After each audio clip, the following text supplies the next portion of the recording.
I was just going to say it's almost like the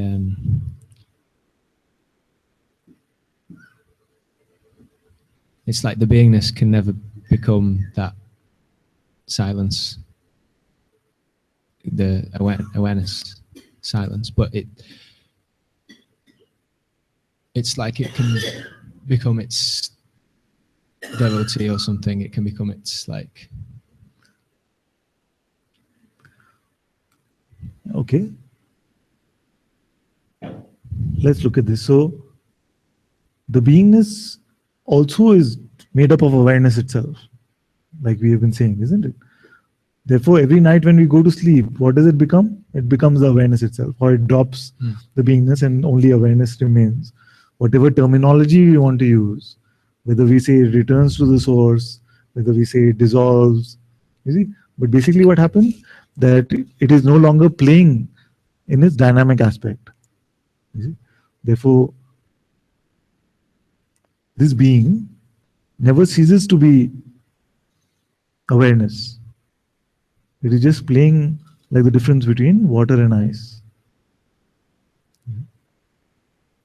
And this recognition is happening for who? Being itself.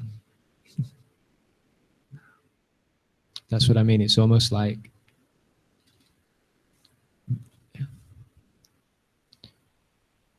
it's like that question now: who is aware? Who is aware? Yes. Who is it? Very good. Is going around and around, and so why around? It's straight, actually. Yeah, it's but no, I don't mean. I mean. Oh, again and again. It's repeating like, itself. Yeah. It's become like a kind of fascination or something. It's good. Not a bad fascination to have. And any insight when you ask? Well, it's so super clear that I'm aware of perception. So for me, it's easier to look at it from that perspective. So I can see that in perception or experiencing, the experiencer and the experiencing and the thing which is experienced or things which are experienced, it's all one. It's not. There's not three things. So that's why it's impossible to find the experiencer. It's like there's all this experience. Where's the experiencer? Well, the experiencer is the experience at the same time. And then to be able to say that I'm aware of it. Is easy. It's, and so then the question comes, which is, okay, so who's aware of awareness? And if I even try and think about it, or even just in a way try and look in the way I'm used to looking, it all goes into meltdown and mind comes in and it's just a nightmare. But something's telling me now it's a lot simpler than that. It's so much more simpler than that. In order to say I am aware, who else could it be? Exactly. It is I who is aware. You see, so when we say who is aware of awareness, it is already clear that it is I. You see? So what this question is stopping is it's stopping any kind of mental adventurism. That there is a distinct I and there is a distinct awareness. I've had the experience of awareness, but my life is still like this. You see, it is to stop that kind of mental adventurism. But the instant you say, I am aware, the I and the aware already are one. This is not wordplay. I hope nobody is confusing this to be wordplay. The minute we say, I am aware, means what? There is a knowingness of knowingness. There is an awareness of awareness. Otherwise, we would not even be able to use the word aware. You see? Nobody taught us to be aware, as I was saying yesterday. It is just innate to us. And it is I that is aware. Who is aware of awareness? I is. You know why this question is relevant? Only because many times when we come to a recognition of awareness, of the self even as awareness, the mind comes and says, yes, you had a wonderful experience of awareness. You see? And the egoic sense comes back, the mind comes back and says, this is how you must always be. You see? And I had it, now I lost it. It can play these kind of games.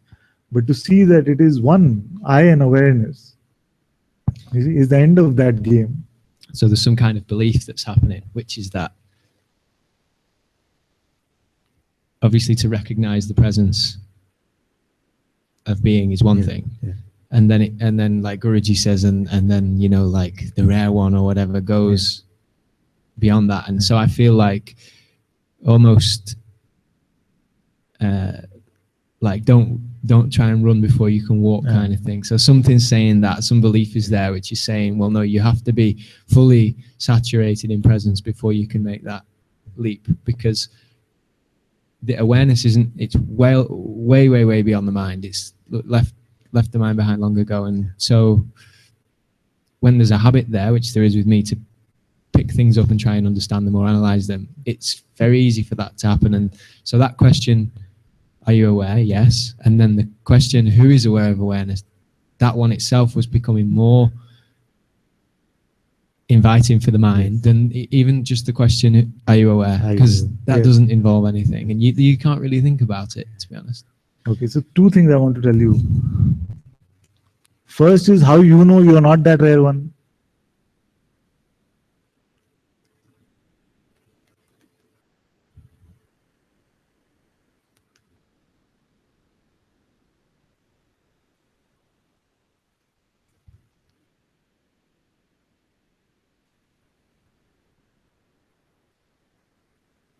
So that is the first one. Second is that when the discovery is I am that I am, you see, the discovery of I am is this beingness. You see? It is so satisfying, so beautiful. And yet, for some, it will automatically happen that this question, this urge will arise to look at who is aware even of this. You see? So it is not something that must be forced or is forced. You see? Like here, it was automatically this urge to see who is aware even of this sense of being. You see? What is this awareness?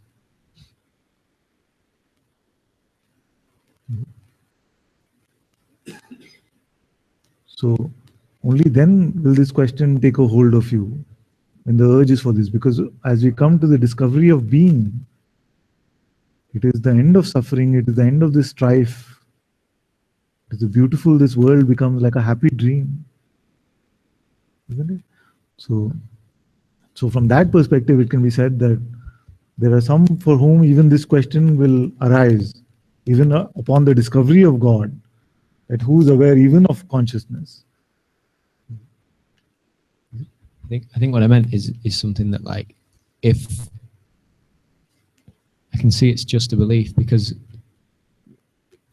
that question over and over, the recognition over and over, is what uproots the mind, isn't it? Like,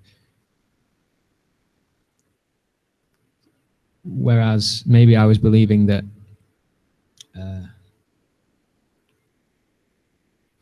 somehow to recognize that you should never again go back into, say, belief, for example. And so here I can see now that, like, there's nowhere for the mind to go. There's so much attempts to distract or pull attention or something like that. And I'm not suffering that anymore. Like, I can see it doesn't really bother me. And even like some stuff's getting belief still.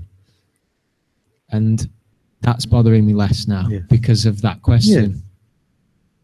I just feel like if something wants to hang on to that question. This I is which one? The instant he said hi, he knew he's going to get, so he changed that to something, but it was too late.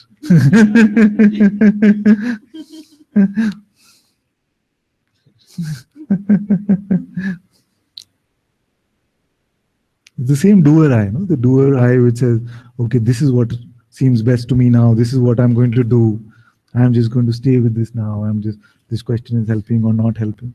It's very so sneaky, it just find some route to enter. He's talking about the most primal things, talking about the creation of the universe, and in that this little mosquito comes again. I will do. Yeah.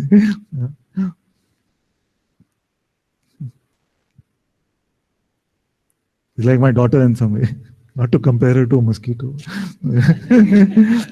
Anytime we have like guests at home and we're just talking about things, she has to make a few points in the middle, But no, it was not like that, Ma. It was not like that.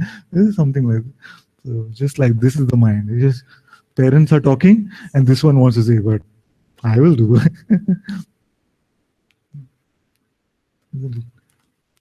Literally, it's consciousness is the parent of the mind, isn't it? So this child wants to participate in grown-up discussion. They're saying, yes, this is what my plan is now. It's the end of all plans. We're discovering the creation and dissolution of the universe. And the mind comes and says, this is what I'm going to do now. I've understood this. It sneaks in very subtly. Cannot have a strategy. Right now, this is appealing. Next moment, you don't know what will be appealing. That is the best allowing.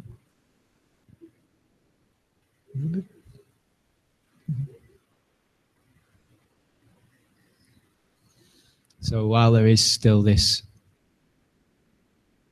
I, which obviously can sneak in. It's gone now. Yeah, but I'm just saying, like... See, the question brought it back to life. With the answer, it was gone. Now the question brought it back to life saying, okay, it's still there. No, it's gone. It's true that there's just this reluctance to just be silent, like just to be that and know that. Yeah. And not say, but okay, what should I, so should I stay with this question or should I do this or should I do that? Exactly.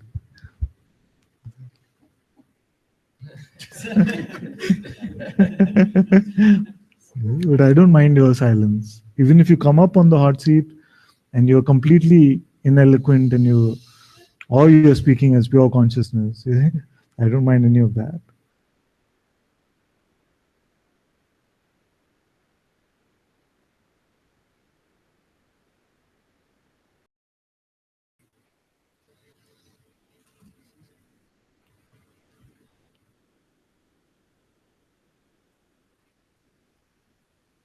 This is openness. To have no plan, no strategy, even for freedom. Just simple allowing everything. Thoughts coming and going. Emotions stay as long as you like. But nothing lasts forever, so even they come and go. This body itself, who knows? Whether we really wake up having this body tomorrow or not, nobody knows. Everything coming and going, we enjoy these comings and goings. That's it.